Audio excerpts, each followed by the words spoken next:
Well, good Thursday morning, Bakersfield, surrounding communities, and everybody watching online on YouTube, Twitch, and Facebook Live. This is the Early Bird Special right here on 101.1 FM, 1230 AM, ESPN Bakersfield. I'm Chris Burdick. That is Sparky. Sparky, good morning, my friend. Good morning. Tell them what they're in for, my guy. We will get over the baseball crap that was last sorry. night. We'll preview today's Dodger game, which you can hear right here on ESPN Bakersfield, 12:30 a.m., 101.1 FM. And not only do you get to the Dodger game, but after the Dodger game, you get the 40-year-old Uncle Bowl with the Steelers and Bengals live right after the Dodger game. But we'll get into some basketball news, some NFL news, really just headlines all over the place. Plus, we got our boy Anthony, who is the host of Open Mic for the Well Comedy Club, as the Well Comedy Club is getting built and refreshed and get the plumbing fixed. I know they had some big plumbing issues at that big building. They are partnering with some local venues. So Anthony's going to come in at 8 o'clock and let us know where you can go for open mic tonight. Plus, we make you some money with our boy Bolt Brady at 8:30. And we'll wrap up the show with our football picks like always. I mean, somebody's got to be smart enough to be utilizing Bolt Brady's picks because, outside of the USC pick, he was on fire last week. I'm just saying. I gotta say it, man. I mean, we say this all the time with all of these handicappers that we call. We don't call these guys because they're bums, man. We call them because it could help you. We can't use it here in California, unfortunately, but you guys can across the country. I know there are people listening to us in Nevada right now, people in Utah. Use Bolt Brady's picks. I'm telling you, you're going to make some money. I promise that. But let's start. How can they bet in Utah but not in California? Right? That's the weird thing. Well, actually, I don't even know if they'd have it in Utah. I should speak about that. But I know they do in Nevada. No, for a fact you can out there. So I know you could bet horse racing here. This is true, which is, again, nitpicky. California is such a weird state. We really, really are. But we won't even get into that because that could be a whole 4-hour show if we really wanted to. Let's start in the world of baseball. Let's get it out of the way. The Blue Jays, game 3 of the ALCS, absolutely dominating the Mariners 13-4. Kirby gets rung up for 8 runs through 4 innings. Rough going for the young kid. Hopefully this doesn't shake his confidence that much. He is still one of the best pitchers that the Mariners have going in, and they're going to need him later on in this series. I told you before the show, Spark. I mean, I know you're upset about it, and I'll let you get your thoughts out right now, but you had to expect it eventually. The Blue Jays are the Blue Jays. Them putting up 11, 12 runs against the Yankees wasn't a fluke. They've been doing this all season. So for them to get their bats hot at the right time, find themselves, and especially in this away game in Seattle with a crowd that has been just begging for a shot at a World Series, and they came out in droves yesterday in Seattle, and that was probably the loudest we've heard a Seattle game since a Seahawks playoff game. So Seattle comes out strong for their boys. But like I said, you had to expect it. The Blue Jays were going to run into it eventually. And now it's a brand new series in my eyes. It really is, especially if these bats can stay hot in Toronto. But what were your thoughts? I think we needed that loss personally. Really? I think we needed it to wake up and not think this is going to be an easy series. I personally was kind of looking forward to my boy pitching Kirby. And once they started to rely on that sinker, it was game over. I know papers will say, video will say the Blue Jays can't hit the sinker. Well, obviously they can, and they relied on it a bit too much yesterday, but hopefully that loss will wake them up and they'll put a different strategy together and take that third game tonight and go over in Toronto and finish the job.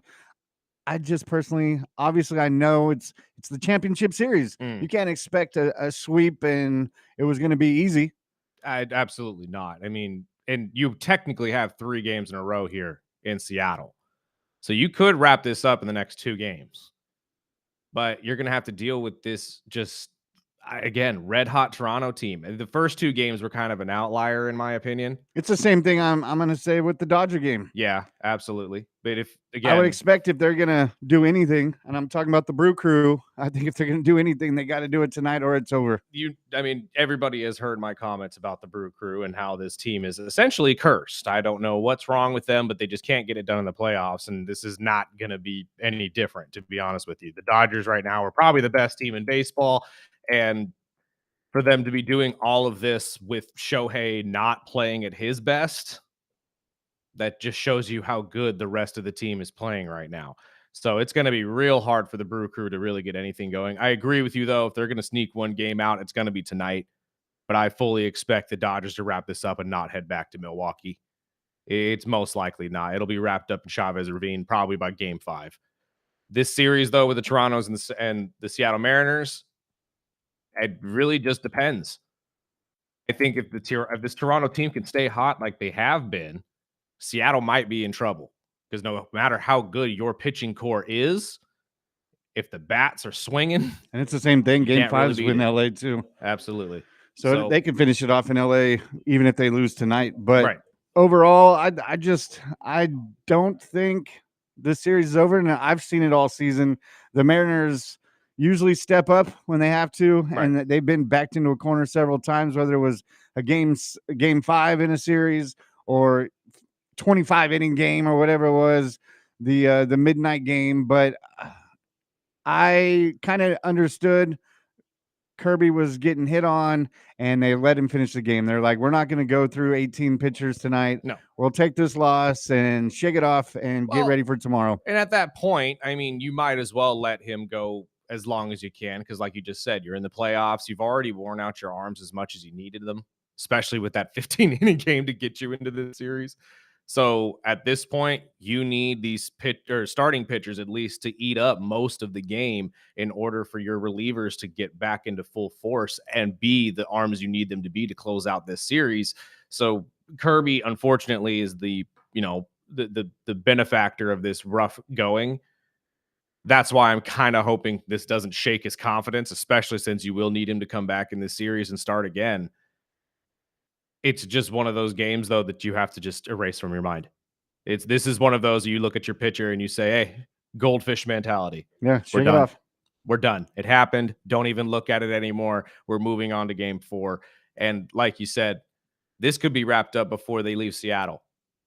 It really could. But genuinely, I'm seeing this series as a completely different monster now. Because if the bats are hot in Toronto, it's hard to beat Toronto. It really is, no matter who's pitching. It could be Shane Bieber. It could be your mother. It does not matter. They're going to score about 15 runs. And in baseball, that's hard to beat.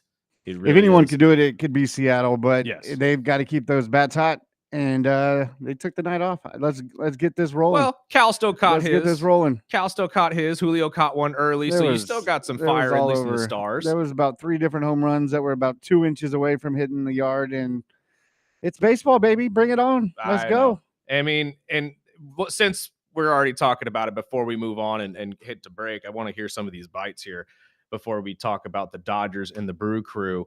I mean, you guys have heard what I've said about the Brewers. There's something about this team that just is off to me. Every time that they're great in the regular season, they have somebody of statistical relevance.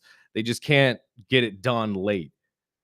So there's got to be some sort of messaging. There's got to be some sort of change in that locker room to really get them over the hump, especially against a team like the Dodgers, who are the best team in baseball right now. So let's hear from Pat Murphy real quick on his message to the Brewers, who are currently down 0-2 and desperately need this win tonight to turn it around. Greatness is formed from stuff like this. I mean, this is more of an opportunity than anybody knows. If I was to tell this group after 0-4 start with the worst run differential in baseball history, if I was to tell them, hey, you're 4 games from the World Series, you'll take it. Whatever that mountain is, we'll take it. Now let's get to work. Whatever's happened in the past has happened in the past. Let's roll. This is the best group to go through it with, because they've had a special fiber all year long. So I'm pretty confident. I'm glad he's confident, because I'm not that confident. But realistically speaking, you've already gone through the 2 big aces of the Dodgers in this playoff run, Yoshinobu Yamamoto and Blake Snell. You won't have to deal with them at least for a game or two. So this is the opportune time to get a win, get back on track, and at least get ever closer Is to a Ohtani World pitching Series. tonight? No, I believe it should be Glass now. I'm trying to double check I that. believe on my it's computer. Ohtani next game. Is it? I'm And trying I think to that figure you out. just said it right there. I think these are their two opportunities back to back because these pitchers aren't pitching 8-9 innings like the first two. No, I'd be absolutely. surprised if they do, and I know Ohtani's not. No. Again, if they did, I'd be surprised because that would have been the longest they would have allowed him to go all season. And for that to happen in the playoffs is very, very rare. Yeah, I heard Roberts yesterday saying no, that we're not going to push him that hard, and we're all obviously seeing how that is reacting to his hitting. And again, I've been a proponent or at least parroter of that. I've noticed that across the board that traditionally Shohei, especially when he pitches, does not hit well. He really doesn't. And when that is the case, you need your best bat. You genuinely do. You cannot have a moment where this guy is not working. But like I said before this segment started, for all of that being said, the Dodgers are still crushing it, and in every way, shape, and form have won every game without him. I mean, actually, I shouldn't say that. The one game he pitched, I will say he was a big proponent of that win against the Phillies because him pitching, that was a masterful performance. But hitting wise, all of these games have been going without him. What does that say about the rest of the team? An all-star team. Teo, Kike, Mookie, Freddie, they're all slugging Just go it. down the line. I mean, at this point, we all talked about how It's everyone. the Angels were wasting Mike Trout and wasting Shohei Ohtani's careers because they weren't getting to the playoffs. This is probably the easiest Shohei is going to walk into a championship. Right. He doesn't even have to do anything. Right. You just throw him on the relief pitching, running around, and he'll just be there just looking good, and everybody's worried about him. So I haven't watched the Dodgers in like most Dodger fans, but what is this? Dodger dance. fans, you gotta explain that to me as well. The crank, I don't get it. Yeah, JR's doing it in the back. I don't know. I could not tell you the origin of that. I laugh every time I see it. I mean, it's You know what it entertaining. reminds me of though, and I'm hoping this is the truth. I doubt it's true. I doubt it's what it is. But if it has anything to do with the Dragon Ball Z fusion dance, I will Dragon Ball Z. love that. Well, I'm just saying it could be because that is the ending. That's the fusion ha thing, the fingers. I know I've seen it before. Could totally be the fusion dance. But again, Dodger fans, feel free to chime in and let us know because I actually have no idea what the origins are of that. And I would love to know myself because I look at it every time and I say, what in the heck are they doing? But it's a team thing. It's a whole team crunch thing, maybe crunch time. I really don't know. But at this point, I would love to know. So if anybody knows, text in 661-842-2000 or call us. We will gladly put you on the show. And you can Daily educate Dave, us. what's up with the dance? Daily are you Dave doing it at home probably when they do it? I got I three or saw- four Dodger fans that are listening right now that could tell me. I know saw for a Ohtani fact. do it in the last game. I was like, what the hell? Oh no, is they've it? been I do doing all it. I think season, for the last 2 years. but it just reminded me. I was like, what the hell? Yeah, I again. And even personally have Google no wouldn't idea. tell me. I was like, okay, Google doesn't even have the answer. There you go. Even AI can't give you that answer. 6-7, I guess. Oh, well. Let's take a break real quick. We'll pay some bills. On the other side, there's plenty to talk about, including the WWE sending a cease and desist order to AEW. Jason Kidd has come out and said that he's not fully sold on Cooper Flagg being the point guard for the team. And there's some talk about FIFA and this whole World Cup situation and how, well, Boston might not be safe enough for these games to actually transpire. We'll get to all of that at some point during the show. Plus, our friend Anthony and our guy Bolt Brady in the 8 o'clock hour. This is the Early Bird Special right here on ESPN Bakersfield, 101.1 FM, 1230 a.m.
Oh, good morning.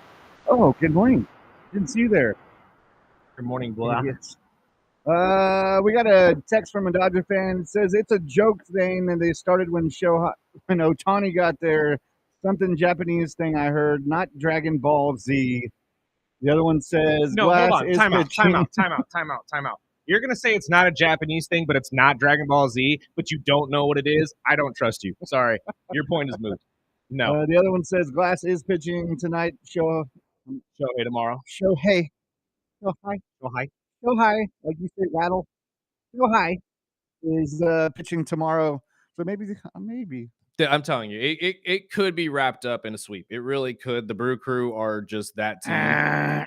But again, this series has a different feel to me than the Phils series. The Phils series, any game could have gone to the Phillies.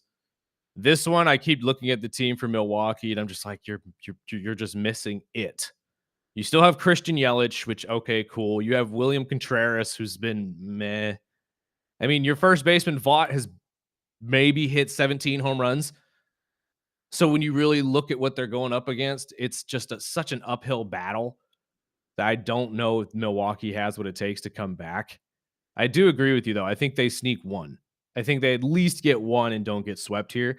But I highly doubt this goes back to Milwaukee. Yeah, I'm probably with you. I think the Brew Crew is walking their final games. I just don't think it'll be a sweep. But before we get out of baseball, I wanted to bounce this off you because I was prepping for the show and I saw that the Orioles are expressing interest in good old Albert Pujols. I've seen that. Well, I've as seen the their new Orioles and the manager. Angels as well have reached out to And him. I've had Angel fans said, no, please, Why? no. I was like, oh, what? Yo, no. Come on. But can you see him in Baltimore? Well, okay, true. But I mean, it'd be a better fit with the Angels. yeah, well, the storyline would be much better with the Angels. Let's be honest. But Albert's been managing down in the Dominican. I mean, I'm sure he's gotten a good amount of experience by now. I can't speak to how good of a manager he is. You know, jury's still out on that one, but I'd love to see him come in and be the manager. I mean, most of the best managers, in my opinion, are the ones who came back and played at one point and came back and became a manager or a coach for the team. So baseball is traditional. I say continue that. I say see what Albert can do, especially teams like the Orioles who are in shambles right now after a fantastic year the year before, or the Angels who haven't had success in God knows how long. Find somebody that's going to turn that around for you. And who knows, maybe this could be that guy. I mean, do you have any better options? Let's be honest. And going into some NBA talk, I know the Kings locked up Keegan Murray yesterday on They a also 5-year signed deal. Russ, didn't they? They got Russell Westbrook. Yeah. But the big headline was the newly extended coach, Jason Kidd, mentioning that, Cooper Flagg, he's a hell of a player. He's praised him. Yep. But he's not sold on him being the team's point guard. And who better to say that than one of the best point guards to ever play? Exactly. If anyone was going to say it, it's Jason. Like, I agree with you. And honestly, I don't think Cooper Flagg's best position in the NBA would be point guard. I think he'd be better suited as a 3, maybe a 4. And there's very limited teams in the NBA that actually play an all-around point guard anyways. And that's what I'm saying. The point guard position is so coveted, but at the same time, like you just said, there are so little of them now that are great that it's hard to justify just throwing anybody there. A lot of teams have 3 shooting guards. I mean, what is a point guard these days? I know. And it's an experimental thing, I grant you, especially now that we have big men like Wemby walking ball up. And it's just a weird time in the NBA, excuse me. But I just have to, again, going back to my point, I just don't think point guard is his position. I don't think ever was. I think he's a great ball handler and a facilitator, sure, and you can run your offense through him, but there are ways to do that without him being the point guard. And also, throwing him out as a point guard on this Mavericks team really wouldn't make a lot of sense to me. I think he would be better off being the swing man to Clay and somebody else that you have at point, along with the great young big man talent that you already had on the team. So I don't think this necessarily should be like a, oh my God, what is Jason Kidd doing kind of a story, but it's more of, okay, we're facilitating his skill level. I don't think Cooper is really that kind of facilitator in the offense. They will most likely run it through him, but he doesn't need to pass the ball to everybody in order for that to happen. Yep. And I think that'll just have to adjust the way they play basketball when you have a player like Cooper. Oh, 100%.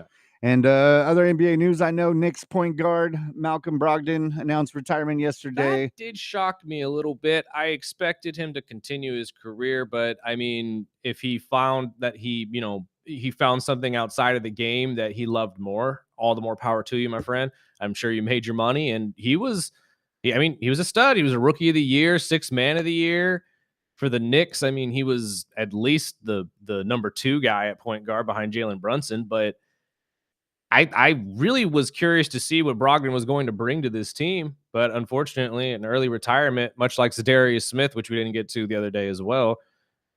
I think we're going to see this more and more in athletes nowadays, though. These guys want to preserve their bodies and be able to, live out their lives with their kids and their families. And when you look at some of the older athletes that more went for longevity and legacy within the game, you realize that the sacrifice that it takes to do that, pretty daunting, and not a lot of people are willing to do that anymore. So maybe that was the case. And NBA season kicks off next week. Hopefully we can get snacks lined up and get a preview of what we can expect this year. I know LeBron came out yesterday after we talked about what he said on his wife's podcast, but he's eyeing like a mid-November, so he's probably going to miss the first 10 to 15 games this season. I mean, with the Lakers, I think you're fine with that. I mean, you got Luka They only have there. 65, 70 games left. It doesn't matter. And I think it'd be a good thing for the Lakers going forward to really focus on creating the game plan outside of LeBron. 100%. Especially if your entire future plans going forward are Luka and maybe DeAndre Ayton at the center. You need to start focusing on, okay, what do we need to do to focus the game plan around that? Yeah, what's life without LeBron? Exactly. And we're going to see it in the first couple weeks of the season for the Lakers. And honestly, don't think it's going to be that bad for you. I really don't. I think you're still in pretty good hands. I think Luka can run it just fine. I think you're right. And shoot, with all the weight loss and stuff like that, I'm curious to see how that changes his game. I'm being serious. I'm like, I was very shocked with him and Zion Williams's body changes over this offseason.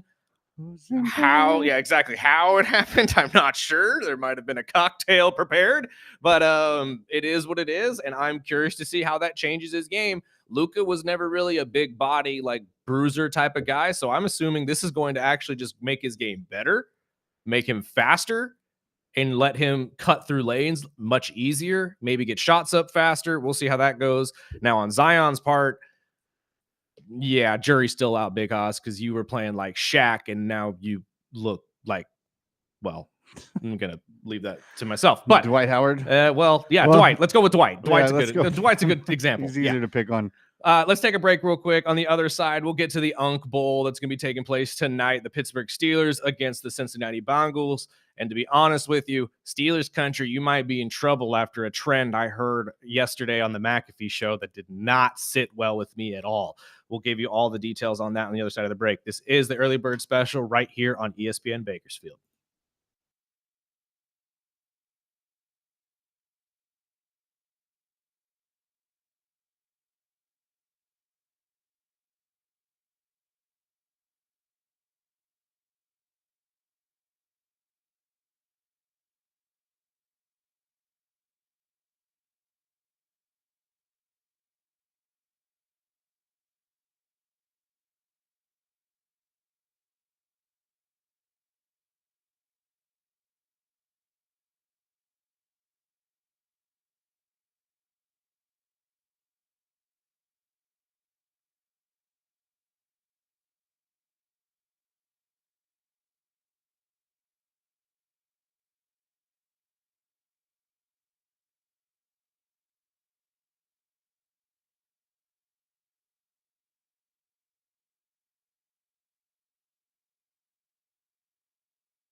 Welcome back.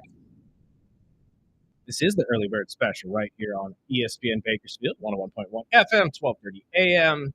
Streaming video live every single day from 7 to 9 on Facebook, YouTube, and Twitch. You can go back and watch all of our old episodes as well. We are right there for you on all platforms. Let's get to this Unk Bowl situation. It's weird making fun of this type of thing, to be completely honest with you, but 40-year-old quarterbacks never traditionally happen in the NFL, to be fair, because, well, there's not very many of them that stick around that long. But we have something that's going to be pretty dang unique, I think, as the Bengals and Joe Flacco get ready to take on the Pittsburgh Steelers and Big Ben. I'm sorry, Big Ben, Aaron Rodgers. It might as well be Big Ben at this point. What's the difference? I know. But this is the interesting part to me, and it's been more the talk around it. Mike Tomlin not being very open with the trade, saying it didn't make sense. And I've seen a lot of Pittsburgh Steelers fans kind of echo the same thing, that they didn't really like that. They don't see that as a good thing. I'm not sure exactly why. I mean, he's just Mike Tomlin making his comments, and he's not exactly wrong. It didn't make sense. I mean, we all said it made sense for Cleveland. Yeah, exactly. I think if they had a busy quarterback room, why not? Flacco's not the future. Let's see what we got for these young guys. Right, exactly. And he did his job. He was the stepping stone for these rookies. And Pro Football Talk had a very good point yesterday. I just don't think they had the right quarterback down on the thing. They said they're wasting their time with Dylan Gabriel. Personally, they were wasting their time with Joe Flacco. You should have had one of these kids as the starter from the get-go. And this shouldn't have been, this shouldn't have taken this long for you to choose which one that was. It should have either been Dylan or Shedeur from the get-go. If one of them didn't work out halfway through the season at week 8, when you have your bye week, you take that week to assess it. You move on to the other one. You move off the one you were using. And I think that's what we're getting. I think so, too. I just think it came about 3 weeks too late.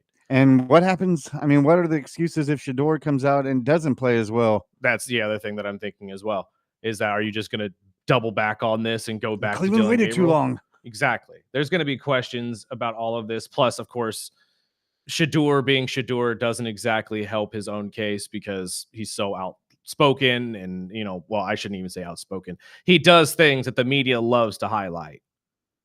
And being Deion's son is obviously going to put you in a negative light regardless. But at the end of the day, this is all coming down to, can the Pittsburgh Steelers win on a Thursday night? All I've been hearing the last 2 days, and agreed that you can't necessarily take all of these things to heart all the time, but trends in betting, those aren't just for show. That's a real thing. I hope Bolt takes this game. I hope he does too, and we'll hear from him here at 8:30, and hopefully you guys can win some money based on his pick. But this game, for me, comes down to that. All I'm hearing is 0-6 on Thursday night games for Pittsburgh. That's pretty damning, no matter who you're playing. Now, the positives, if you're a Pittsburgh Steelers fan, you most likely will not have to deal with Trey Hendrickson. You most likely will not have to deal with a great offensive line that'll be protecting Joe Flacco, who has a history of beating you in these big games, unfortunately. So this may be where the levee breaks, and you finally break that trend, and you go 1-6, and we don't have to talk about this anymore. But it's also a division game, a division rivalry game. And to be honest with you, the way the AFC North has been this year, it would not shock me at all if we saw a huge upset tonight with Cincinnati pulling off a dub and Joe Flacco being the sole reason for it. I don't know. What are your thoughts on this entire thing? I hope you're right. I hope at least it's an entertaining game, because it could go either way. It could be a tight division game like we're expecting, or it could be that I still believe in that Steelers defense, and I'm not sold on Aaron Rodgers. I still have that stench of him with the Jets, Right? And even the last year in Green Bay. And I think this is a prove it type game. On paper, it should be an easy rollover. Pittsburgh blows them out. Right. But we know division games, especially on a short week. I mean, hopefully it's an entertaining game, and you'll hear it right here on ESPN Bakersfield. But I'm thinking the same thing. I think Flacco is going to come out with the chip on his shoulder. Jamar Chase came out yesterday when asked, what'd you think about, Tomlin? He said, I kept scrolling. That was exact words, kept scrolling. I don't care. And I think that's a good mindset. I think with what we saw out of Flacco, which he's done it for years, whether he has 3 days of practice or just walks into the building, he comes out and he performs as well as he can. And I think with a week under his belt now, I would expect the playbook to open up a little bit. And I think Cincinnati will at least make it a game. I agree with you. But I do think I'm gonna back Pittsburgh's defense. There's something about this that makes me think the Bengals win this game. They could definitely do it. The only positive for this right now is that Pittsburgh doesn't have to play on that god-awful turf, and we'll get to that in a second as well, because that's been a highlight of everybody's weekend. But there's just something about this game, dude. Joe Flacco coming in, being Joe Flacco. Again, we said this on Monday, but there's nobody that's probably played the AFC North more than Joe Flacco. And I mean every team. It's just been incredible. All he has to do is go play for the Steelers for a year, and he finishes literally all 4 of them. But, I mean, this game, just the trends, the way this is all built up this season, and honestly, I've seen Pittsburgh in a handful of these games almost throw it away against worse teams. That's the same thing Canty was saying. He said the Steelers are lucky to be where they're at right really now, because they could have choked off several of those wins, and then we're looking at a different record. And I give Aaron Rodgers kudos for this. At least he has been a game manager and a game controller where they haven't had the issue of turnovers, and they've been able to manage those games enough where they have been able to win. That's been the positive. But when you really look at what you're going to need from Aaron to get to really over the mountaintop, you're going to need the Aaron Rodgers of old, not the Aaron Rodgers you've been getting, which means you need more scoring, and you need to be able to control these games a little bit better. And that's also why I'm just thinking this game might be that game, much like you said about your Mariners. Maybe Pittsburgh eats this loss this week, and this is the game that wakes them up, and they say, okay, we're not as good as we thought we were, and we need to continue to get better and continue to step up in different ways in order to get over the hump. Because like I told you guys, we had people texting into this show asking, is Pittsburgh back? Are we all the way back? And I said, no, you are not. Are you back in terms of being the king of the AFC North right now? 110%. But are you back in terms of getting over the hump and getting where you want to be? Because everybody knows where Pittsburgh wants to be. They want to be in the Super Bowl every year. You talk to Pittsburgh fans every year. They want it. It does not matter who's the quarterback, who's the running back. They do not care. They felt the same when they had Kenny Pickett on the team as the way they felt when they had Big Ben on the team. It's Super Bowl or bust for Pittsburgh every single year. So in order to reach that level and get back to where you guys want to be, we need to see another gear reached by Aaron Rodgers in this offense. And I just don't know if you're going to get that unless you get a major loss, like most likely to Cincinnati. Again, as much as I tell people don't believe everything you see, trends like this, you kind of have to. You got to keep it rolling, man. You really do.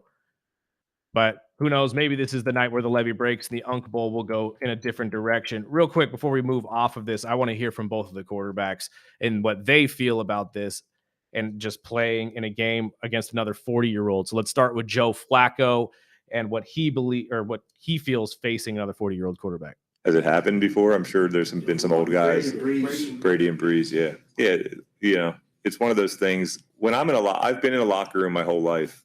So age isn't something that I think about. I just view myself as one of those 20-something-year-olds in the locker room. And so it's not something I really think about. But I think one day when you look back on it, it's just one of those things that'll be pretty cool to be able to, have a matchup like this. Joe telling himself he's one of the 20-year-olds in the locker room is hilarious to me because I could see that on his face. He's just that guy that walks in, still feels like he's 20, but he's actually 40. That's hilarious. Let's hear from Aaron Rodgers real quick as well, and we'll give our final thoughts before we get out of this segment. Yeah, I think it's great for all the old guys. I know that when I watch other sports, maybe it's because I'm the older guy, but I tend to pull for the older guys to win championships. I've been friends with Steph for a long time. Steph is one of the older guys in the NBA now. So anytime the Warriors are playing, I'm always pulling for Steph to ball out for them to win. But it's great. I mean, I've known Joe for a long time. He's been great coming to my charity event. He's been a great ambassador for the league. He's had a great career, and it's fun that we're both still playing. See, and hearing both of these, you hear the two opposite mindsets of both of these quarterbacks, in my opinion. One of them on the brink of retirement, the other one still feels like he's 20. And that also not making me feel great. I'm not going to lie to you. Because when I hear two quarterbacks talk and one of them's talking like he's about to retire after this year and the other one's saying, yeah, I just feel like I'm the 20-year-old that's still in the locker room with all the guys hanging out, being a dude. I'm not going to lie to you. I'm going to go with the guy who thinks he's 20. I really am. Because that guy's going to play like he's 20. Whereas the guy who's retiring is just going to do whatever he can. And as nice as that is, when it's Aaron Rodgers, doesn't win you every single game. So let's take a break real quick, pay some bills. On the other side, let's get into this WWE and AEW story. AEW bringing back Andrade apparently has gotten them into hot water in the judicial system. We'll tell you what happened on the other side of the break. This is the Early Bird Special right here on ESPN Bakersfield, 101.1 FM, 1230 AM. And we are streaming video-wise online on Facebook, Facebook, YouTube, and Twitch. We'll be right back.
Look at Sparky getting down.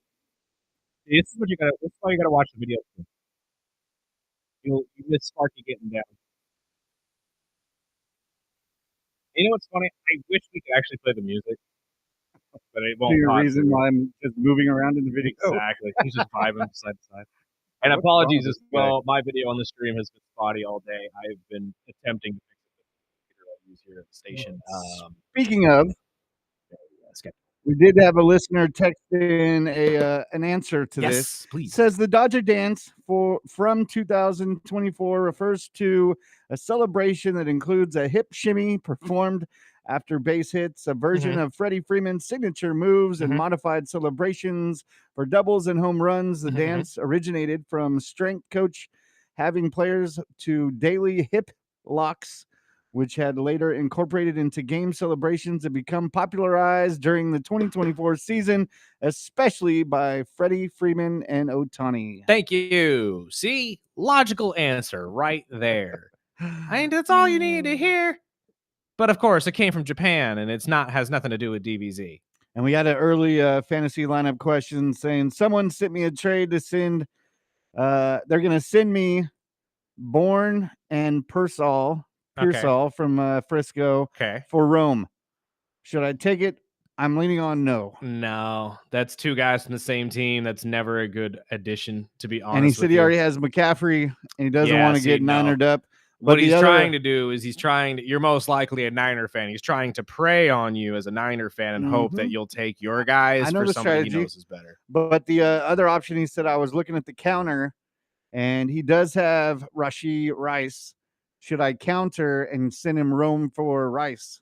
I have Mahomes. That would be an interesting pairing. And honestly, now there are some times in fantasy football where handcuffs, quote unquote, do actually work for you. And if you don't know what a handcuff is, it's two players that you traditionally handcuff together. Ergo, like Joe Burrow, Jamar Chase.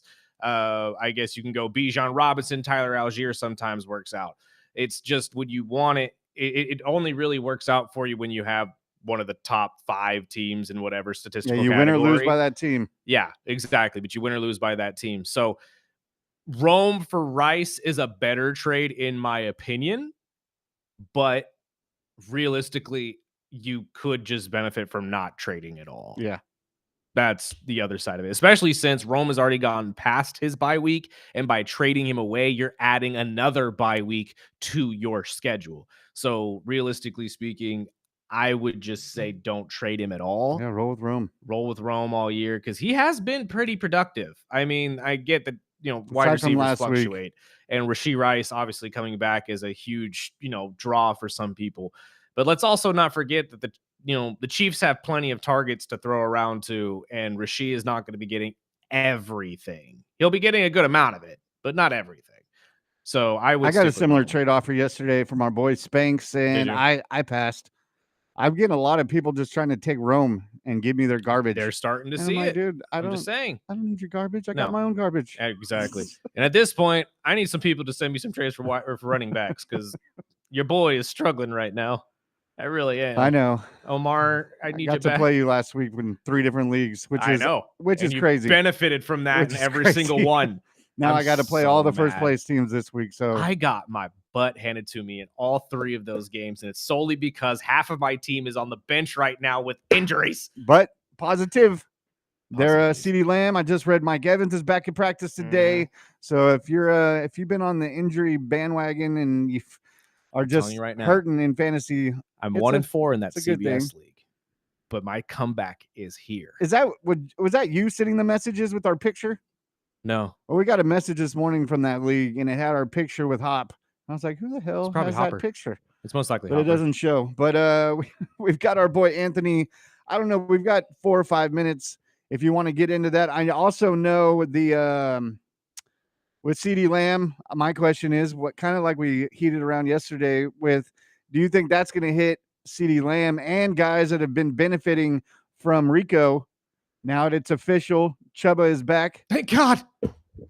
Thank you, Jesus. So you're getting all your guys back. Thank you, God. But now is it safe to roll with Rico this week? No. No? No. Chuba's back. they will go straight with Because Chuba. what I'm seeing with their coaches saying it's 50-50, and I'm like, yeah, okay. Yeah, you say that now. You're gonna roll with who's hot. Look, again, as I stated yesterday, Rico Dowdle had 2 incredible games of football. 2 incredible games. But let's take into account who he played. The worst run defense in the league that Sparky has said himself is probably the worst defense he's seen ever. And that's the Miami Dolphins. And it was a revenge game against his former team of the Dallas Cowboys, in which teams usually go out of their way to make you look good. Yeah. And they're playing at the Jets this week. So I wouldn't be Exactly. surprised if they both eat. Exactly. But I'm going to go out and hope and pray. Please, God, please. Well, I got Rico, so I'm hoping Rico does too. I realize that, but I need a big win this week. So I'm hoping it's just Chuba. I mean, again, you might benefit from playing him still. I don't know exactly if it's actually going to be 50-50. I think that's a little bit of a stretch. But with Chuba coming back this week, I would expect a good amount of them, at least the starting reps, to go to Chuba. And I know we talked about Brian Ranch and his 1-game suspension. He did fight it and lost. He is suspended this week. You deserve to be suspended, Big Hoss. I'm sorry. I don't know exactly what to tell you. I know you and Juju have probably been jawing at each other all game, but Juju thought you were walking up to him to dap him up. And let's be honest, how many games have we seen 2 guys literally jaw at each other that hate each other's guts, and then they shake each other's hands at the end of the game? It's sportsmanship. You have to be a part of it. So I don't blame the NFL at all for saying, nah, you're keeping this suspension. And now with Jackson Dart and all the guys at the Giants actually playing good football, there was a rumor around yesterday that came out that's saying they're eyeballing guys like Chris Olave, Jalen Waddle, and other receivers that could be available for trade. I pray the Lord, I don't care who you trade in Miami, just don't trade my Waddle guy, dude. Don't do it. But see, we've been Don't talking do about this, Sparky. If they blow it up, they blow it up. That means everybody's on the wall. I get it. We'll get a bunch of salary cap. I know they're shopping Jalen Phillips. They're shopping, Bradley Chubb. I just can't see Waddle anywhere else. I don't want to see that. You know what sucks too is every time as a fan you hear this stuff happen and how your team is moving on from one of your favorite players. I'm going to parrot this just because of how I felt with Julio. You never get the first round pick. Every fan's always like, "Oh, sure, yeah, we'll get a first round." That doesn't happen anymore. No. The NFL does not trade first round picks. That is a thing. They will never. I don't care who it is. And I get it. We're stacking a bunch of picks. We still got a bunch of picks out of the Jonnu and what's his face, the cornerback, Jalen Ramsey. Mm-hmm. I can get it if they're going to start stacking picks, but don't trade Waddle. It'll just be another jersey in that stack of jerseys of players that no longer play in Miami. God, but if they do, I would much rather him in New York with the Giants than anywhere else. To be honest, yeah. And the Giants have been interesting to me just because, or ever since this whole Odell Beckham Jr. story came out, how he accepted his 6-game suspension. You think he just happened to accept it now? Yeah. No, I think somebody in New York came calling and said, "Hey, boy, we need you." And he said, "But wait, I have a 6-game suspension that's looming over me right now." And they said, "Well, get it done and let's get you signed." Because they are in desperate need for wide receiver help. Can you imagine Waddle or Olave with neighbors next year? Olave more likely, just because the Saints, I think, are closer to blowing it up than you guys are, or at least in that area of the game. And I'm hearing Kamara to the Chargers. Again, everybody on the Saints is most likely up for trade. Let's take a break real quick. Our guy Anthony is waiting, and he will be with us on the other side of the break. This is the Early Bird Special right here on ESPN Bakersfield.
joke, and I was like, it's got to be for like DBZ or something.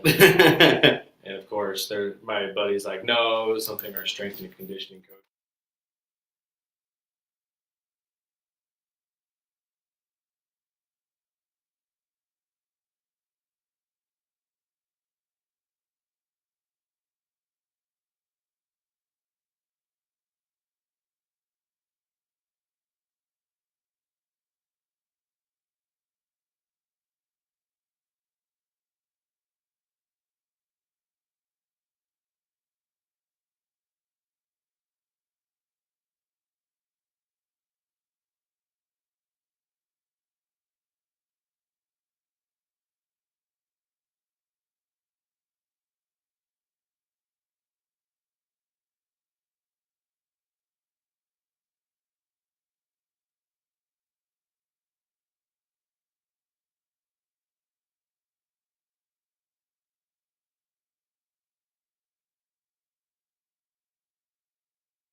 Welcome back.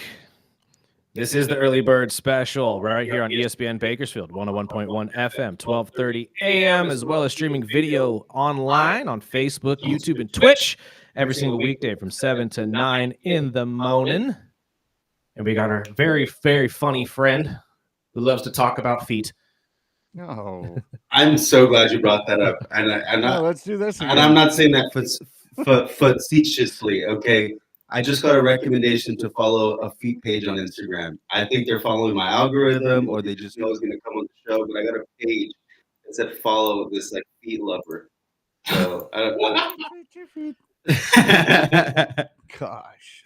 Athlete's feet. There we go, baby. Well, you've been a busy guy. Yes, you I have. have. Been Not very only busy. why don't you break down? I know you did a couple shows outside of Kern County. Yeah, Since I we've did. had, Yeah, you guys ever heard of Tulare County? Yeah, that's where I I, think I was, played baby. football once. Yeah, I lost to Tulare Western in band camp when I was in high school for sure. No, I headlined in Fresno a couple times, probably since the last time I saw you. I did a show in Los Angeles, which was more like an open mic with 6 other people. Nice. But for you guys, it was just a show, and I was in Hollywood, so you know. Sweet. Yeah. I finally got to go to the Comedy Store for the first time. I was watching Dan's episode last time. I heard you were going to go to the store. I saw you Yes. post about it. It I'm was here. awesome, I'm in front of dude. you. How was it? It was everything I expected, man. It was awesome. My wife got a little tipsy, but we had a great time. She just got a new job, so it all landed in the perfect time. And I got a hotel right across the street, so I didn't have to Uber anywhere. But we had a great time. It was everything. I took a picture by the Andy Kaufman light. Yeah. You know, going in, I was like, okay, where's Bet's gonna have me sit?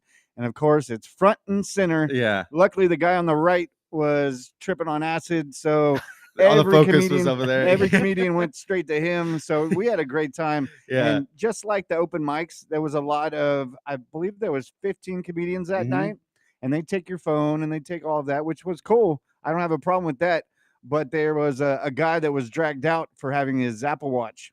Really? Yeah, the lady Who were that you plays the watching? Did piano. you like? It was. It was one of the local guys. Was one of the openers that used to be the door guy.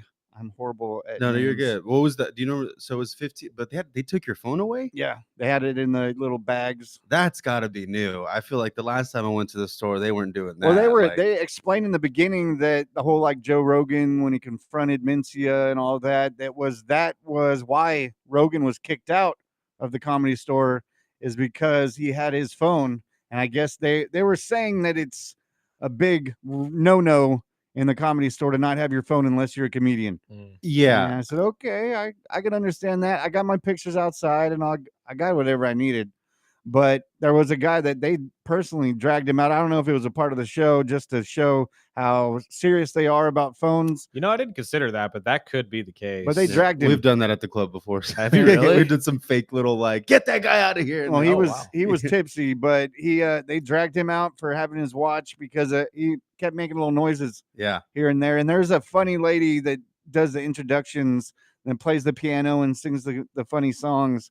But we had a hell of a time. That's I awesome. don't think there was maybe one comedian. He came out with like a purple suede suit, and he did a lot of I live at my mom's house in the basement. Yeah, and, you know, this is the only time I get fresh air. Yeah. And then he lights up a cigarette and he's like, I don't.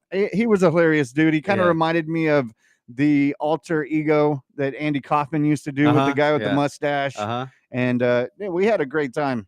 I would definitely, if you haven't gone out to the Comedy Store and you're out in LA, it's a cool show. 100%. I'm really glad you had a great time and no one harassed you on the way in. Usually you'll run into people outside that are like getting kicked out. I saw a guy get, how they had Jazz, his friend Will Smith in that one show. Fresh Prince, Jazzy they threw him out. The Uncle Phil would just throw him out. Like I've seen dudes get thrown out of the Comedy Store, just like wow, it's just wild. Yeah, and then I've seen it like the past couple years. I seen like older door guys, like there'd be a guy just drunk in the street and they're recording them, just hey, look at this guy just got kicked out of the club. I'm excited because I think that's gonna happen when the club opens downtown here in Bakersfield. I feel like we're definitely gonna be kicking people out and throwing them on the street. Oh yeah. If I can lift them, but I was just about to say, you're gonna be the one throwing them out. Yeah, maybe I'll be sternly wagging my finger, but I'm giving them a tumbo. Yeah, exactly. Yeah, I'll do something. But I'm glad, and you got the hotel across from. Every time someone gets the hotel across the street, I ask, "Hey, did you close the blinds?" Because people can see you. Oh yeah. Okay, good. Because I've been at the store before. You look up, you'll see a couple people having fun. Oh yeah. Across. Yes. You've even seen door guys recording it on another night. They're like, hey, look at floor 7, room 6. Well, there's a restaurant right next door to the Comedy Store. The sushi spot. No, it was one with the mechanical bull. Oh yes, okay. And we went there first, and I was telling my wife, like, hey, there's 2 drink minimum at the Comedy Store, so just kind of plan your nights, because I wanted to go to Mel's Diner afterwards. Yes, so I wanted to take the walk. We got about halfway, and she's like, babe, I can't do it. Yeah, I'm like, all right, we'll just walk her back to the room. But no, we had a blast, and I wanted to bring in. Obviously, you're a regular on the show, and we're all waiting on the Well Comedy Club to open. I know we had Bets on a couple weeks ago, was saying, first week of January is the idea, which is awesome. Every time I drive downtown now, every day, because I'm going down to the Woolworth building and I'm seeing the sign, and I'm like, it's almost here. It's almost here. And we have a grand opening downtown on the 25th of October from 3 to 7. And I believe Dan Betts is going to do a little comedy, a couple of minutes here and there in between bands. But one of the things I wanted to bring up is, we did the open mic at Ava's for a little while. Now you've got a different kind of place you can fill in tonight. Yeah. So now I was talking to Bert before the show. Now Tembler Brewing Company has graciously opened up their arms and welcomed the Well Comedy Club and all the vagrants that go to the open mic to come and perform there every Thursday. Well, not every Thursday. I should be specific. I'm glad I'm here to talk about this. Today we're back at Tembler Brewing Company. The show starts at 7, doors at 6, but we're going to be off for 2 weeks. Then we're back in November, and that should be a little more consistency, Awesome. And I'm not going to be hosting tonight, but in November I'll be regularly hosting or finding like a guest host or something like that. But it's similar to the pregame show in that it's an open mic. It's a Thursday, just not a lot of the just the hoorah of the like a pregame show, the Well Comedy Club. It's more just like it's a standard comedy night here at Temler Brewing Company, and it's a good time. I mean, I said it in the caption, but like we had to legit roll out 3 tables for people because there were still people coming and wanting to sit and enjoy the show. And that it was great, you know. And usually that hasn't happened in years, you know. And so we're grateful that the Temblor definitely helped us come in and you know, keep doing our open mics there, because if not, we'd have to be in my bedroom with 6 people. So, and you guys didn't go to the last one. I was waiting for you guys. Look, man, I said you can can keep your shoes. I sent you a pinpoint. Well, fair. That's fair. That could be anywhere. Though. I don't know where you're sending me. Talk about that though, in the change from going from Ava's to Temblor. I know we were talking about it before we were coming on air, but how different is it going from a place that's a little closer, a little more, you know, intimate, to a now bigger brewery? Yeah, so you know, like at Ava's, it was kind of like being on a date with a woman, and you're like, you can listen and talk like at a nice restaurant or something. You're like listening and talking. You're like, oh wait, what'd you say? Oh, that's so funny. Yes, you have something in your teeth. Like real personal. Here at Temblor, and this is just subjectively speaking, it's a big room. It's a big space. I don't know if you've ever seen a show there. Cactus Tate, I believe I saw you there. Sparky. Flail. Flail was there. It's Yeah, that side room. Yeah, it's the big. They say side room, which to me implies that it's a little room. Oh no, it's but big. It's a warehouse, like a nice sized bar, and they painted it. It's really nice in there. You know, bathrooms. Exactly. That's what I like. You're telling me, but I'm looking for one right now. Yeah. No, it is. I like that bathroom. You know, I like how you can stare a woman in the eyes while you're both washing hands after taking a dump. Yeah. Hey, she washes her hands. Yeah. Hey, look at that. Yeah. There's toilet paper on your heel, miss. I look, the comedy at Temblor is just a little more challenging for me as a host because it's a big room and the closest person to me on the stage is 15 feet away, and I'm elevated. I'm way above them. So it does kind of feel it's a little more challenging for the host in that like the intimacy of like the how Ava's used to be at the club, just like you can really be right with somebody like right in front of you. But this room is just it's kind of a little more less intimate and more projecting, more performing, and more like I don't know. I'm also listen. I just hosted there the first time after taking a couple years of not performing there at the open mics. I just remember starting there. It's a hard room just because you got to really bring your A game, and if you don't, you'll feel it even more. Well, I will because say that silence is deafening when the ceilings are that high. You can hear the people in the other room like yes.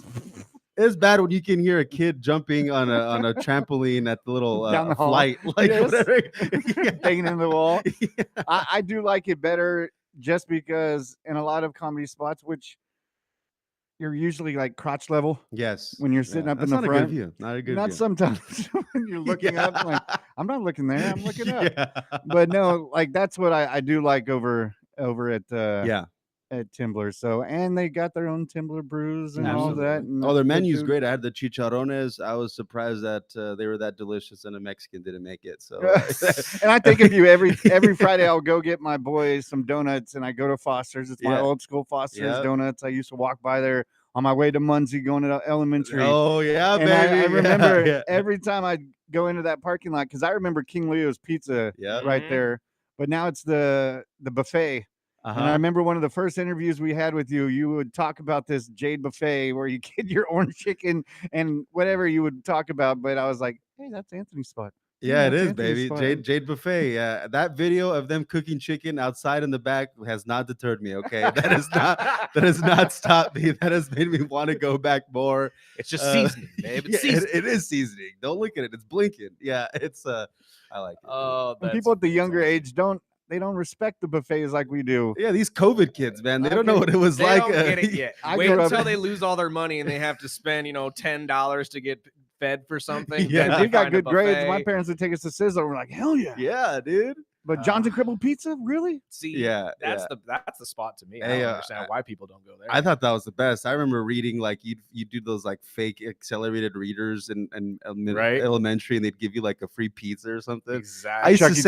I used to say I read the same book over and over just to get the free the star and the free pizza. Yeah. I miss Chuck E. Cheese too. They just opened up an adult. I've been hearing about strippers, this. or what do you mean adult? What do That's you mean? coming a dog? next. I'm sorry. What do you? Yes, Supposedly it Chuck E. has- Cheese and all of them have a pole now. Supposedly it's like Boulevard Oh, or the Oh, okay. Dave and Buster's. so Dave and Buster's, yeah, that's the Okay. first thing that popped in my head. Okay. Dave and Buster's. Freddy's. But I mean, again, we need a spot like that here because I Yes. don't think we really have. Well, I guess we do. Well, we have Dave that. and Buster's. Boulevard, What about but- MB2? Have you guys been there? Yes. Yeah, but I've again, that one is still geared more towards like the younger crowd. Oh, at the yeah, same yeah, time. Like yeah. you know what I mean? Because there are like I hear there are age restrictions for some of the things you can Like do. the axe there. throwing. Yeah, the Oh, axe really? throwing. Really? Yeah. So it's like having a whole adult only version of this where literally it's nobody under 21, like a Dave and Buster's, Mhm. obviously. Mhm. I just don't think Bakersfield has really had something like that. I know. Did we have a Dave and Buster's for a We second? do. Though? We Did we still still do. have one? Yeah, we over do. there by the mall. Yeah. See, and shows how much I go into that one. We'll stop by there here and there. That place gets packed too. That's No what I hear. way. Yeah. Really? Yeah. No, I hear it did. Yeah, no, I hear it's actually done pretty dang well. I just again, well, they got I've been drink there maybe specials twice. and Oh, okay. those yeah. Fridays and Saturdays. Speaking of drink specials, though, do you guys have anything for your thing going on or no? No, I heard you can get a water on me though. Hey, they Temblor? have no Temblor has cocktails now. So if you want to get a little Oh. Temblor, remember liquor before beer, you're in the clear. So get yourself a little cocktail, get yourself a little beer. Yeah, I don't think that works. I don't after think that's 30. true. I don't think that after 30 years old, you kind of learn once you mix all of it together, it's a problem. I'm in pain as soon as I wake up. So you're 100% Exactly. right. And so I was just telling him, wait a couple years. I woke up the other day and I barely did 30 minutes on a treadmill, and I woke up and my hip was like, what happened? yeah, I'm telling you, we're sitting here talking about two 40-year-old quarterbacks, and I'm like, man, the strength it must take those two men just to get out of bed in the morning. Yeah, Joe Flacco's I will really got to never hang it know. up, guys. Right? Yeah. That's why it Shot. makes me laugh when I hear Joe Flacco say, "Oh, I just feel like I'm one of the 20-year-old guys in the locker room just hanging out." It's like, yeah, sure, Unc, absolutely, you're a 20-year-old. I saw something that said he just doesn't want to take care of his family and be with his kids. Yeah. Or something like He doesn't know how many kids he actually Yeah, has. absolutely. I know you're a tennis guy. We have I we am. talked to our girl last week. The Bakersfield Women's Tennis Yes, Open I is saw down at the Racket Club, free for anyone admission. They got food out there. I believe the series is at 11 a.m. and 6 p.m. They have it in yeah. 2 sections. You got to get out there, dude. I do. Ironically speaking, this isn't ironic. I don't have a car right now, so I had to buy a scooter from Costco to get here today. Nice, So, but you have a Costco card. I do have a Costco card. Yes, paid with a credit card, by the way. Yeah. If I can make it out to the Racket Club, I definitely will. I love the Racket Club. They restring my rackets. They have good food. I don't know if they close that rrestaurant, but yeah, the Racket. I think I saw the women's. Is it like It's a real deal. professional? Yeah. Yes, it's the real deal. That's dope, dude. That's Yeah. dope. That ain't that ain't happening in Delano. You No. know, like Delano. yeah. Yeah. I also I passed by this other tennis facility today this morning. I didn't know that there was another one. Is it the one on Ming? No, that's the old that's like Because I was going to in ask, shape. you're a tennis guy, so Yeah. I was trying to get my son into tennis. Yeah. He talked about it. Those rackets and tennis is in the Making back of my me truck spin collecting so dust. hard. But there's a place right there behind the Rusty's Pizza on Ming that's got full nice tennis courts, and I'm like, how do you get into this? Is it like a group you have to be a part of? Where is this? And they've got it filled, or they got a big fence around it. It's right behind the Rusty's Pizza over there by Bato's Tacos. It's next to the Jewish Shabbat Center, but Oh, that used to be okay. the In Shape sports Sports complex or yeah, so- something? yeah, and I That's used exactly what it I was. had a membership there. So it is a membership Yeah, type thing. well, but this was years ago. It's closed Okay. now. I think they sold it off, and they're like indoor soccer courts, or like those fake soccer fields. Mhm. Yeah, the And turf. so kids go and play there and practice and stuff, or have games there, and then half of it is the Jewish thing. So like In Shape sold it to two Oh. different things. Made their money. Yeah, as far as I that's just Yeah, for I've me never driving. seen anyone playing on it. No, Yeah. I now was that like- now that you bring that up, I do remember driving by that frequently and wondering the same thing. How the heck do I get into that? I tried to look it Yeah. up, and it said Sportsplex, and I was like, okay, well, there's no one in this Yeah. Sportsplex, so it must be closed. You got to know somebody. yeah, you know, pretty much, and I do not. yeah, I do course. not Well, know. Get in there quick before they turn them into pickleball courts, because that's where Oh, everybody's don't headed even. these days. And it was the same thing. I drive by, and I'm like on White Lane where the old Well Comedy Club was, and it's just Discovery Church for Yeah. 2 miles straight. I'm like, damn, Mhm. yeah. it is just, God and bless it gets America. packed on the weekends, God. dude. I will tell you, God bless someone, It but is I don't know packed. if it's America. it is I'll tell you that right that now. is a beautiful campus, I will say. But Uh, tonight, 6 p.m. If you want to say Yes. Burdick's about to do an open mic here in a couple months. Hey, whoa. I'm winning Hey, this you- bet. I don't know what you're talking Oh, about. I heard Dak about this. Prescott. What is was the He bet? got a bet with Tyson. Look, Oh, man, the okay. bet is Dak Prescott versus Justin Herbert. Who has the better season? Okay. If I lose, I have to do 5 minutes in an open mic at the firehouse, at his thing. I don't even know what the heck he told me he had to do. What was his I side have of no the He idea. has to take a drink of alcohol. Yeah, what's his side of this bet? I never even figured that out. He But regardless, he gets to point and laugh. Yeah. It's like, regardless, Well, he'll be here Monday, so you can figure it out. Yeah, there you go. I'm winning the bet. I don't know what you're talking about. Dak Prescott's number 2 in the league in passing yards right now. He's crushing it without that's my his number fantasy one receiver. QB, baby. Yeah. Is it really? Yeah. Ever since week 4, Justin hasn't been able to get back to Justin. So I'm gonna sit here and say that I'm sitting pretty happy. Okay, Yeah. regardless of the the Cowboys record right now. And CD's not even back yet. No, I mean, well, he's yeah. supposed He's to come back to this practice today, Good. Oh, this okay. Yeah. and I need him because he's on my fantasy team. There you But go. I was listening to you guys talk about the fantasy thing, which is your team's decimated by injuries too. Oh, 100%. yes. Omari and Hampton, Joe Mixon, Joe Mike Burrow. Evans, Joe Burrow. Oh, I had Joe Burrow and Malik Neighbors and James Conner. Oh, and now Marvin Harrison Jr. By the way, he's Oh, yeah. out too. Oh, Kyler, Kyler. everybody's dropping. I mean, Tyreek Hill, we didn't even mention that. It has not been a favorable year for It the hasn't. boy in the fantasy football realm. However, everybody listening that's in that CBS league, my 1-4 comeback starts now. No, I don't think Now, I'm the champion of last year, and I will not be sent home. Refuse.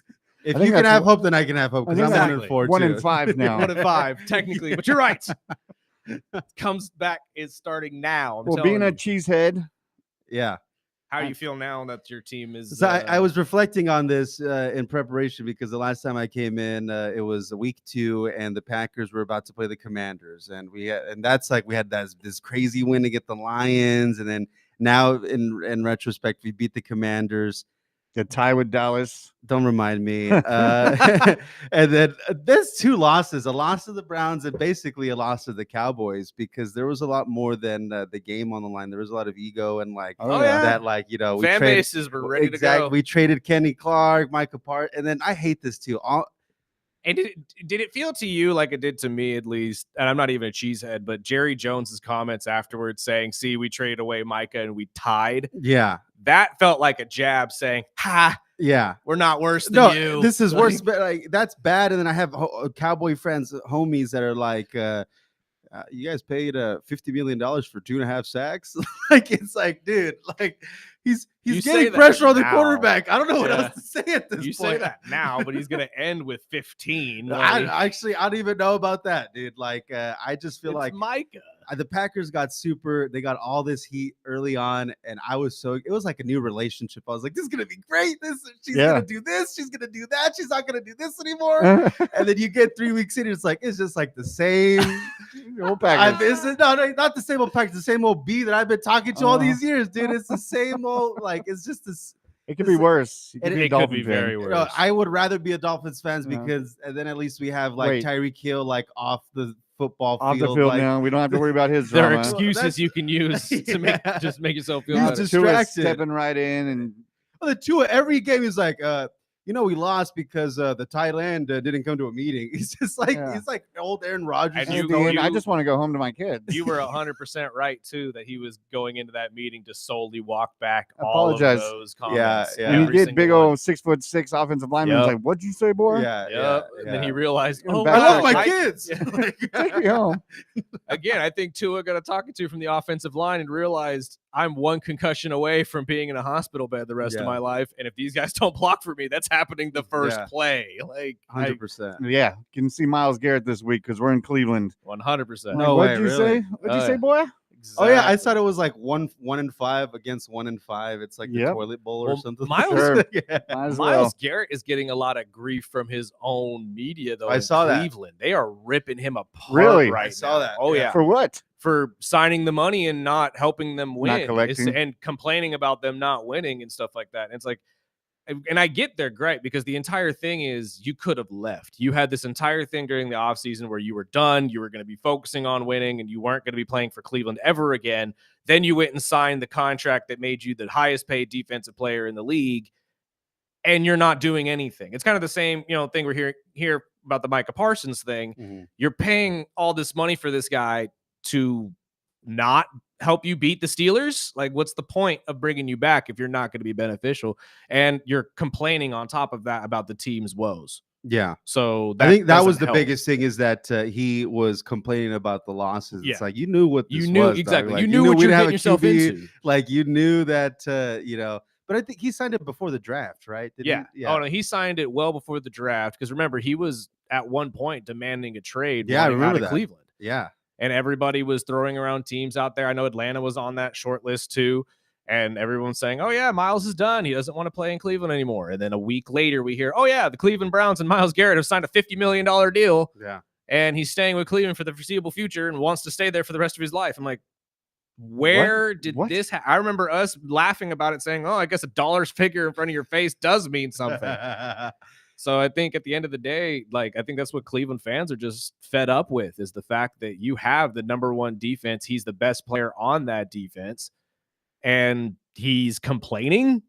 Like, I don't know exactly what you want. I'm just I feel like waiting you for have a this- right to complain though, right? Right. I mean, like, I don't know. Like, I don't think you do anymore. At one point, you just gotta okay. Yeah. you're like, No, because it's just like you said, like you knew what you were getting Yeah, into. yeah. You knew what you were walking into. This isn't like you left the Browns and went to the Eagles. Yeah, yeah. Like, It's like every time the Dolphins are down 17, my dad says, well, we got them right where we want them. okay. Like, A 3-score game, Right. there's a Now level we'll of start delusion playing. that has to come with Now being we'll one of start these playing. teams. But no, I don't know. I kind of get why the media is coming at him, but at the same time, it's wild to me to hear that Cleveland media is upset with Myles Garrett for them not winning. I feel like that has to go on some other factors here, including Kevin Stefanski, who should be on a short list of names, in my opinion, to get fired. 2-time coach of the year. Fire him. I Don't mean, care. The only thing that'll save his job is if Shador is everything that the Cleveland fans want. And I don't see it happening. Yeah. Well, no, I I think that will get him fired because remember, he doesn't want Yeah, Shador. was He the one wants with Dylan. Gabriel. So if Dylan is the one that ends up being his guy, I think that saves his job. I think if Shador comes in at all, Stefanski's fired. I don't They're know. done. I think those coach of the years will keep him as long as Shador comes out and slings it. But I still don't think Shador's got it, man. What I makes you don't. say that? I just don't. I don't see it, Jury's especially in still out. Cleveland. Mm. I think if it was in a different position, he If he probably was would playing have for better chance. Baltimore right now, I think it'd be a different Mhm. And conversation. he's the reason he's not in Baltimore. Yeah, So it's the yeah. same thing. That's Yeah. very true. I just think it's the quarterbacks. It's the same thing like Saquon was saying before with Daniel Jones. He said, dude, this kid could throw. I've seen it in camp. I've seen it in practice.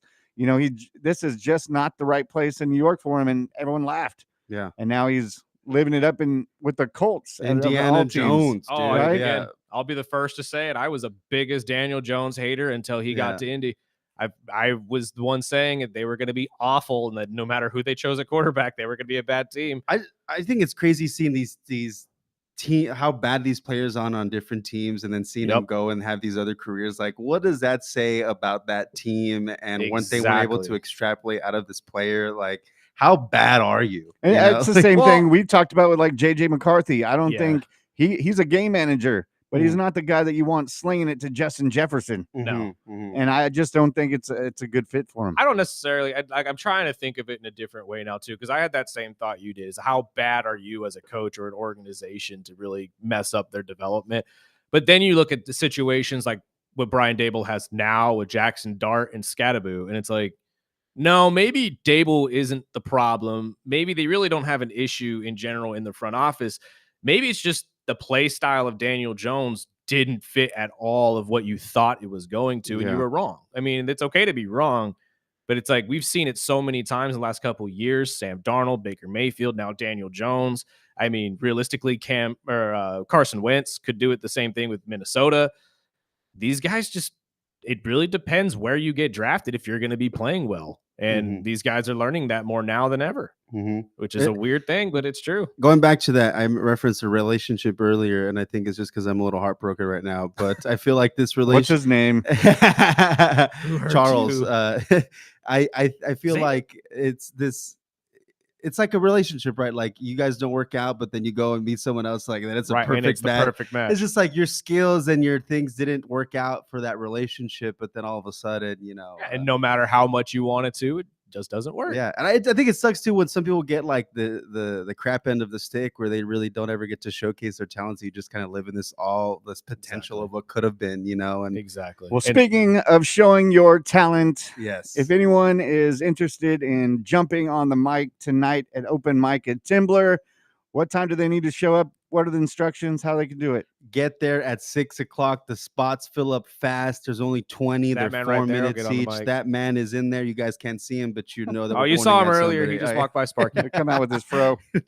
But yeah, doors 6 p.m. Yeah, doors at 6. Come get your seat. Show starts at 7. If you want to sign up, show up at 6. Absolutely. Thank you, my friend, so much for your time. We Thank you, always guys. appreciate it. We'll Appreciate talk you to you soon.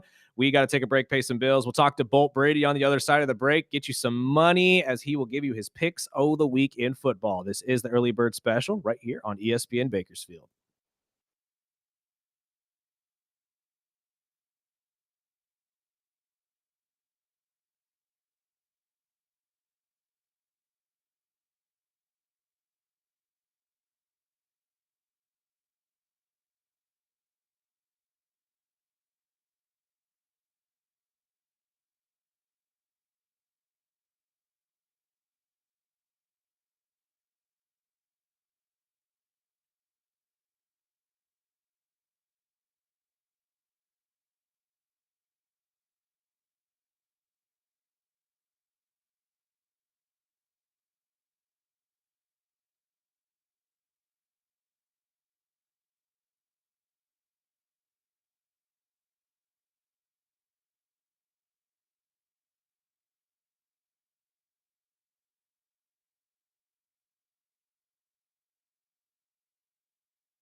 Welcome back.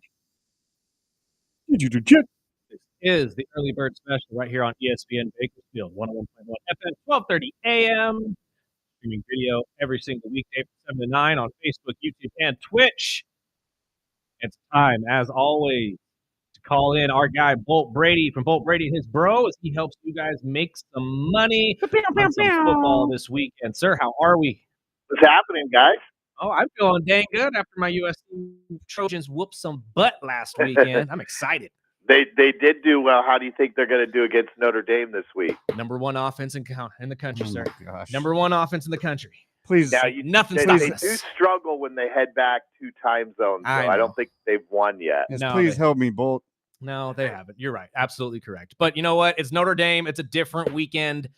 And this rivalry is, tale as old as time at this point, in which the Trojans, I feel, will win. But that's just me. What about you? I mean, you're the handicapper. You're the one with all the ins and outs. What do you feel about this?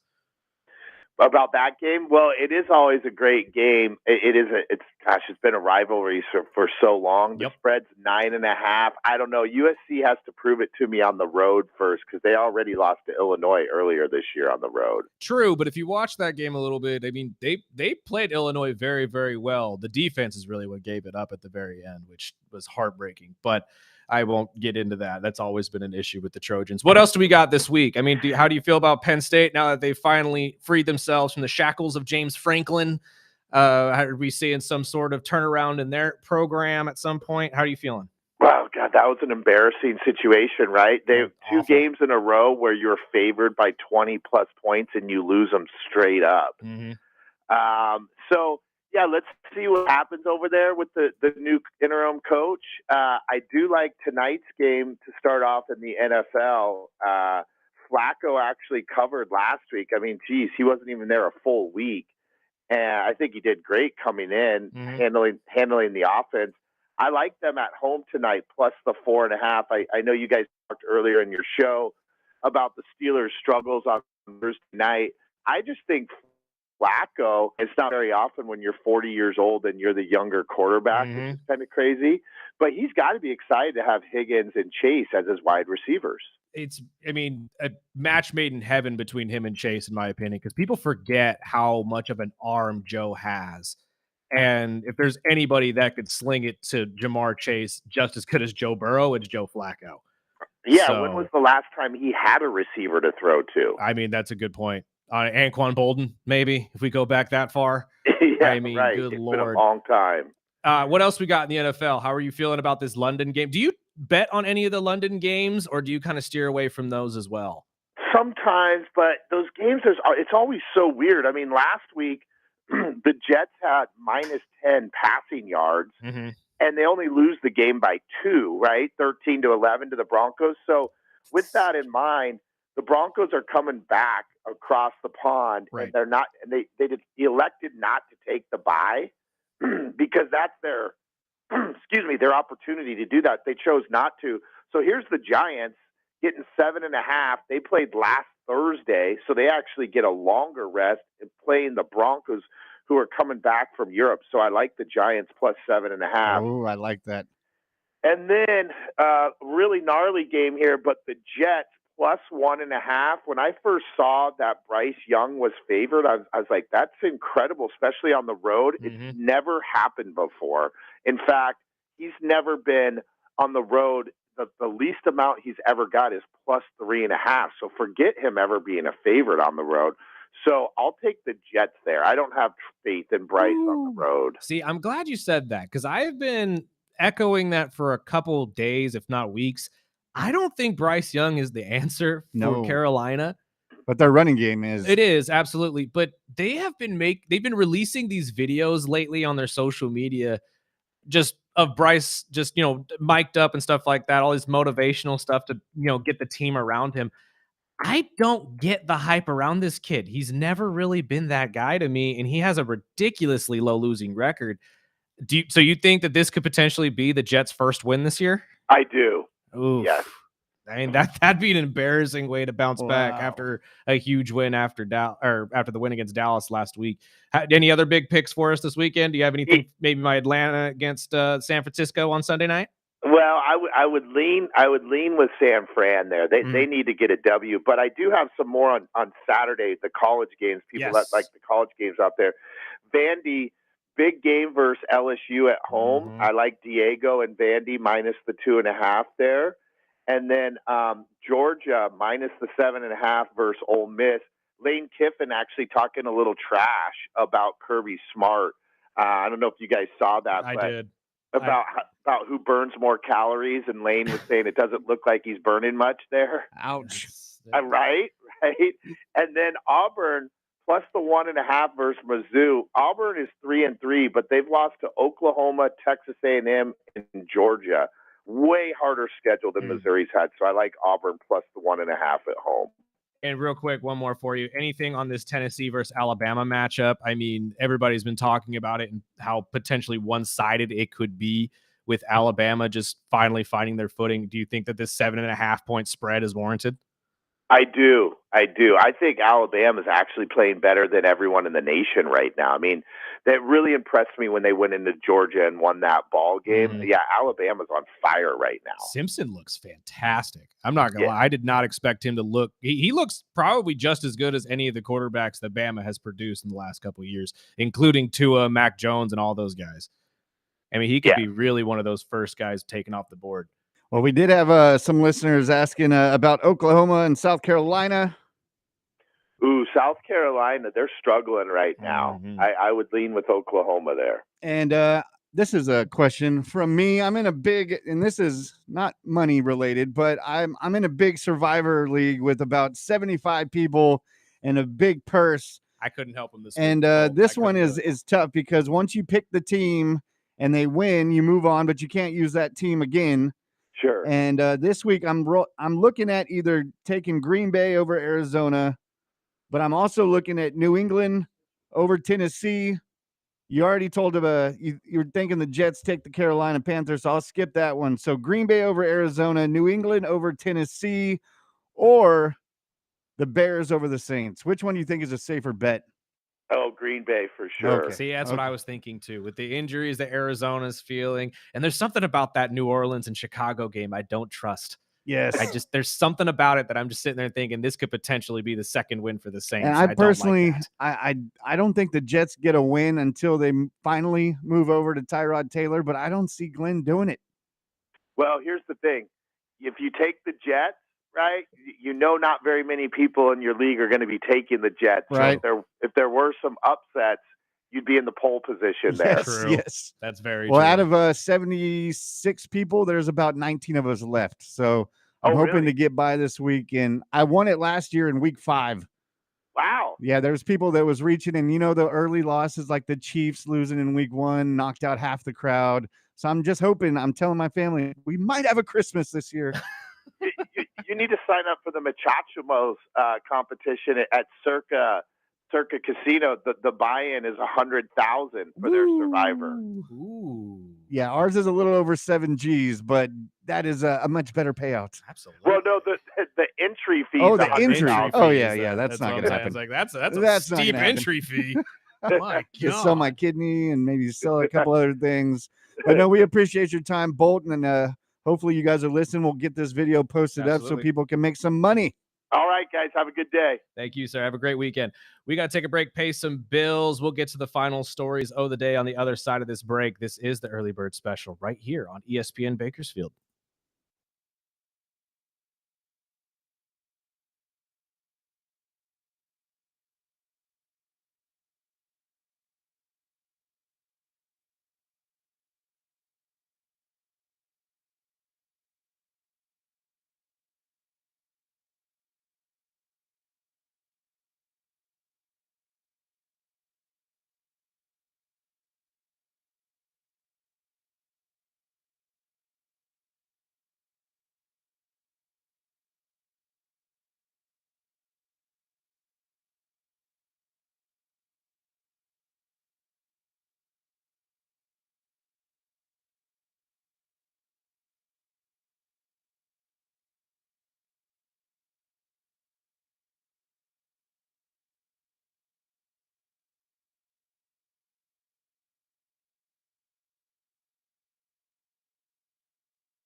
Welcome back. This is the early bird special right here on ESPN Bakersfield, 101.1 FM, 12:30 a.m. Big shout out to our boy Anthony, one of my favorites, Absolutely. and Bolt Brady. Helping us out and hopefully winning you guys some money if you're smart enough to listen to the man. But I can only lead you to water. I can't make you drink it. That's on you guys. And going down our Week 7 football picks, starting with tonight. I like Bolt's pick of Cincinnati and the Bengals, to be honest with you. 0-6 for the Pittsburgh Steelers on Thursday night games. I don't know if this changes at any point in time tonight. And I wouldn't be surprised. Joe Flacco, again, the one guy that's played the AFC North probably more than anybody. And Mike Tomlin hasn't exactly changed what he does very much. So I'm going to say that the Cincinnati Bengals figure out a way to pull this game off tonight. I got Pittsburgh's defense. I think it'll be a close one, but I think Pittsburgh's defense is going to be a bit too tough for Cincinnati's offensive line. Day. And going into Sunday's early game, 6:30 a.m., the Rams at the Jaguars. I want to stay away from this game so bad, I really do. But I'll take the LA Rams. I'm not really I'm not a huge believer in Liam Cohen and the Jacksonville Jaguars. But at this point, I just feel like the Rams have just enough talent to usurp what they have on defense. Even without Puka. Yep. Exactly. The New Orleans Aints against the Chicago Bears. I know you'd mentioned this one is a bit trickier than it looks. It is. And, I only say that because I have a gut feeling. And for some reason, when my gut tells me not to pick a game, I don't pick that game. But I am going to ride with Chicago and Ben Johnson. They're riding high right now, have a couple wins strung together. And the Saints are really, really, really, really, really bad. They really are. Yeah, I think that's the only reason I'm going with the Bears this week. They looked good on Monday night, but they might be home. They might be against the Saints. Absolutely. I think this one could be a lot trickier, but I will go with the Bears. Miami at Cleveland. I'm assuming you're going to go with your Dolphins as you always do. I'm sorry. I'm going to have to go with the Cleveland Browns this week. I do believe the defense is just enough to stunt you guys out. And Dylan Gabriel and Quentin Judkins are going to have a day. Yes, if you had Judkins, I don't know about Gabriel, but I will say Judkins or anybody running against the Dolphins, you might start them. The New England Patriots at the Tennessee Titans. We didn't get to this entire talking point today. If you can, I would love for you to save that audio you pulled today for tomorrow, because I would love to get into this whole Tennessee situation. I have a thing that you're going to hear on this show a lot. When a team moves on from their coach, traditionally the next week they win. It's a weird thing, and it doesn't, continue most of the time. But usually when you have that shock to the system, the team finds a way to pull it off. I'm going to roll with the Tennessee Titans here, even though this isn't a revenge game for Mike Vrabel and his Patriots who are riding high. I just feel like the move on from Callahan is going to ignite this team, and they're going to look at Cam Ward and say, we need you, young buck, to be the deciding factor in this game, and I think he pulls it off. Usually I go with that because as a Dolphin fan, I've seen it happen several times, but I'm going to go with the Patriots just because I think Vrabel is going to have these guys pumped in Tennessee. The Las Vegas Raiders at the Chiefs. Another one of those games that it's a toss-up to me. I know the Chiefs are hot. I know they're 3-3 right now, and some shows, Mr. Cowherd believes them to be the number one team in the NFL. I know I hear, Freddie saying the same thing on Freddie and Harry. I'm not sold as of yet. And to be honest with you, Las Vegas's defense looks good. And I think that is what's going to be the deciding factor here. I'm going to roll with our guy Horowitz and the Raiders this week to take down the Chiefs. I will go with Kansas City. I think it's going to be a tight game, but I think the Raiders will turn around and win in Vegas later in the season. That's true. I think the Eagles at Minnesota, I'm going to Minnesota just because I don't know what the hell this Eagles team is. To be honest, I agree with you, but I'm going to ride with the Eagles because Sirianni is one of those coaches that I trust most of all to bounce back from bad weeks and bad losses. And that's exactly what we saw from Philly last week. I kind of like the Kansas City Chiefs. I expect the Eagles to figure this out and get back to their winning ways in the statistical category, move up there. And this could just be the start of that. So I'm going to go with Philly. Carolina at the Jets. You guys have heard me a million times over. Never pick the Carolina Panthers.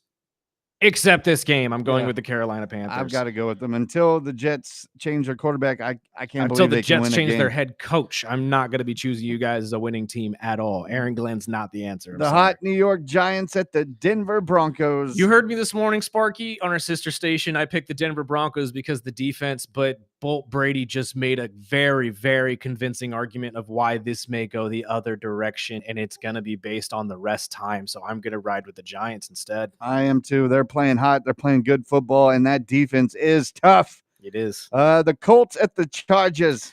Colts are for real.